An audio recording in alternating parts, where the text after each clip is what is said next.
Hey friends, what's up? Ash here with Gents. So nice of you to join me again. Thank you for hanging out with me. You know what time it is. It's time for a viewer's choice. The box of mystery, the box of despair, the box of judgment.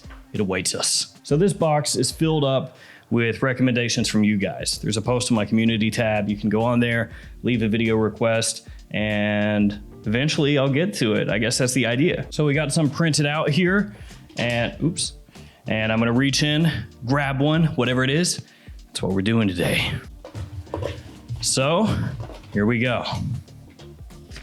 From Irregular Tangent, how about a list of massive sillage fragrances that destroy other fragrances around them? Would live to see thus one. So that's what we're doing. Thanks, Irregular Tangent. Massive sillage fragrances that destroy other fragrances around them. So as usual, we're just doing it off the top of my head. I'm gonna grab some fragrances. Let's do a friggin' video.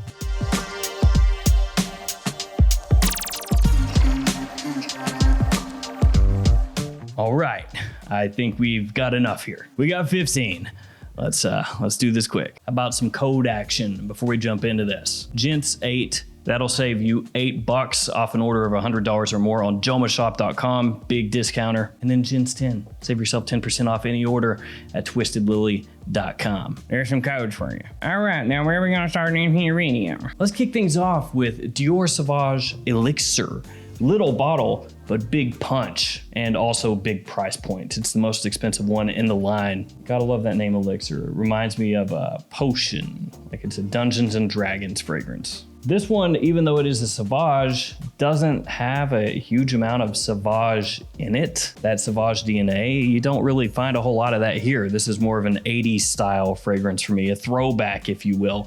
An 80s fragrance, if it were brought into the modern age, that's Sauvage ELIXIR. But boy, does it project and does it last off my skin. So yeah, even though it is a little 60 ml dinky size bottle, it's gonna go a long way. I do like it quite a bit. Definitely the most mature, most grown up, most sophisticated of the Sauvages. Sauvage ELIXIR packs a punch, as I said right at the beginning. Now a little something new, a little something something.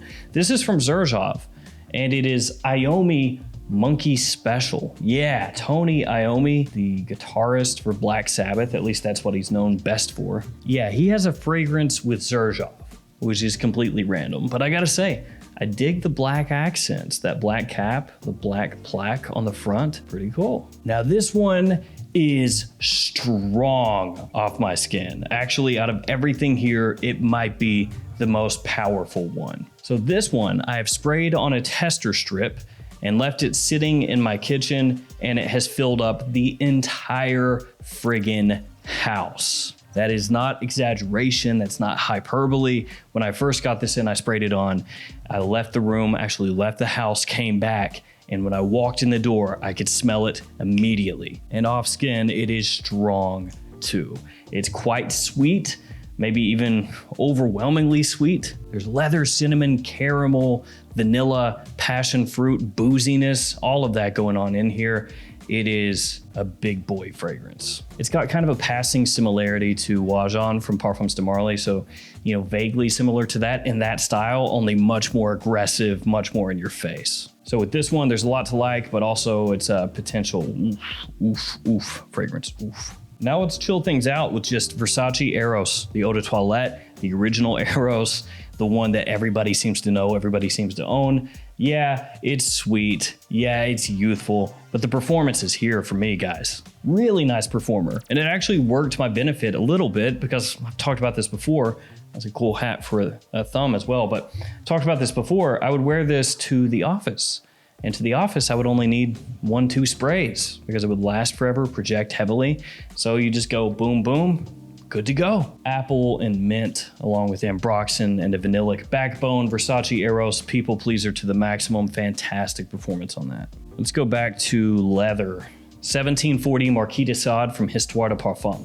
Big difference going from Eros to this one. You kind of know what you're in for here because it is named Marquis de Sade. So with this fragrance, you know it's not going to be some namby-pamby little fragrance. It's going to have a little tiny touch of cinnamon and a little puff of geranium and lavender. Not that there's anything wrong with that. Instead, you're gonna be bashed upside the head with leather, immortelle, labdanum, patchouli, a little bit of fresh spiciness, a little bit of vanilla, but this one is a heavy hitter. Quality on the fragrance is great though. Histoire de Parfum has some sick fragrances that you can get for a pretty good price overall. Now, something a little bit different. L'Eau Super Majeure DC from MIYAKE. This is the fragrance of white noise, of static. Yeah, nose static, olfactive static. But this one is more interesting than the original. So I'd go L'Eau Super Majeure instead of just L'Eau Majeure. Ugh. It has C notes, cashmeran, smoke, and citrus. It's an interesting combination and has really nice performance. Projects well, lasts a long time off my skin. Great little change of pace warm weather scent, but if you go too heavy, it will have that cashmeran come out in force, which can tingle the nose hairs. And then a true classic after that, KOUROS. I have to mention KOUROS from Yves Saint Laurent. Now, some people will run screaming and hiding from this fragrance and say, oh, how could I wear it? It's so disgusting. It's too masculine. Hey, geez, think about how KOUROS works nowadays for people. It doesn't. I say that because even in its day, kind of a challenging fragrance for a lot of people, potentially divisive. Nowadays, I get flooded by people that say vetiver is impossible to wear in pretty much any form. People like, oh, vetiver, I can't wear it. It's too grassy, too smoky, too woody, too fresh, too green, too something. If you can't wear vetiver, can you wear KOUROS? I'm gonna guess no.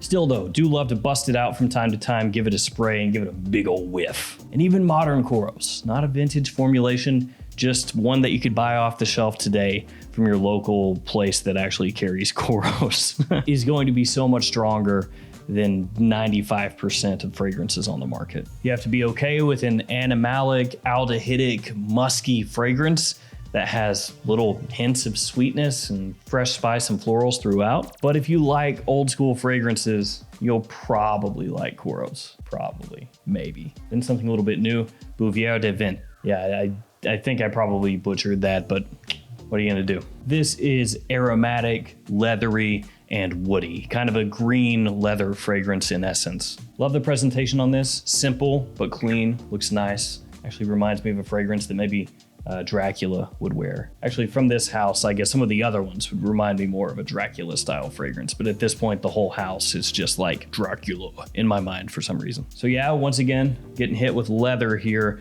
Leather is one of those notes that a lot of times packs a punch. That one especially, I think some people will have issues with because it does have that green facet, which is right there as soon as you spray it on, and it doesn't really go away. A lot of cypress in there. Let's go to a leather that maybe some more people can get behind.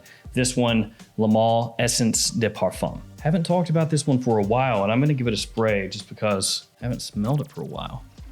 Ooh, better than I remember. Yeah, that's nice. So the leather here is tempered. You have cardamom, you have this warm, sweet spiciness, you have tonka in there, you've got vanilla.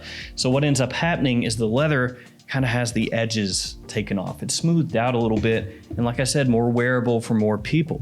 Whereas some of these other leather fragrances are just smashing you with the leather and saying, look, either you like it or you don't. I don't really give a crap. Either way, this is how it is. With this one, they want to make it a little more approachable. It is a designer leather jacket. Little bit of a similarity to CH Privé, a little bit, but the performance here much better. From there, let's hop over to BVLGARI Man in Black. Yeah, a bit of a similarity to Spice Bomb from Viktor and Rolf. So you're gonna get hit with that spiciness, you're gonna get hit with that tobacco, with that booziness, all of it right here. Very wearable, very approachable. I remember the first time I smelled this, I was blown away. Yes, I realized that it was kind of riffing on the Spice Bomb DNA, but the tweaks and changes here make it smell fantastic. BVLGARI Man in Black also had some absolutely stunning flankers like Black Orient, which are next to impossible to find. So thank you for that, BVLGARI. Always gotta love it when a fragrance house comes out with something that smells amazing that is impossible to get. Up next, 24 Gold from Scent Story, and yeah, I'm trying to speed up because I just realized I still have like 6 more to go. This was a hype beast, which came out of nowhere, really, when you think about it. Scent Story 24, based off the TV show 24 with Kiefer Sutherland. Why would that be a thing? I don't know. I didn't know then. I don't know now. How does Kiefer Sutherland trying to save the world in 24 hours smell like this? An ambery, oody kind of honey scent profile? You got me. I have no friggin' idea. But for one brief, fleeting moment in time, this was the fragrance everyone had to have. Everybody was talking about it. People were charging jacked up prices. Everyone was saying, this is the new hotness. This is it right here. This is what you need. If you don't have this, do you even wear fragrances? It does have big time performance. Trust me, I know. I sprayed on too much of this one and I got called out on it by more than one person. Specifically, somebody said that it smelled like somebody in the store I was in had been pissed on by a cat, which in case you're unaware, that's not a good thing. And it was absolutely me. Yeah, that was all me, baby. Now the fragrance smells great in moderation, but you go heavy with it. Ooh, not an awesome time. After that, red tobacco from MANCERA, opening here.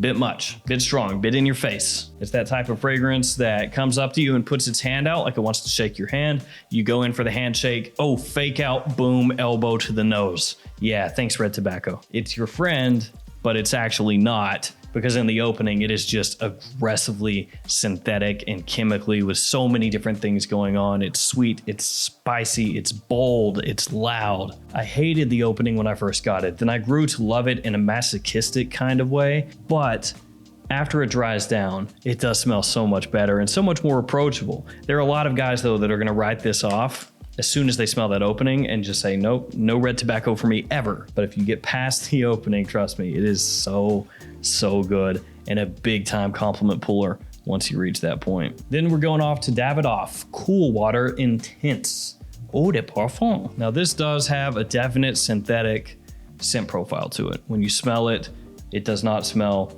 at least to me, very natural. That being said, it is a Davidoff Cool Water flanker that you can pick up for next to nothing at discounters. So are you really expecting the creme de la creme of natural ingredients? I would hope not. This is one of those lovely fragrances that hits you with just 3 notes. Say what you will about that. Some people don't mind it, some people do.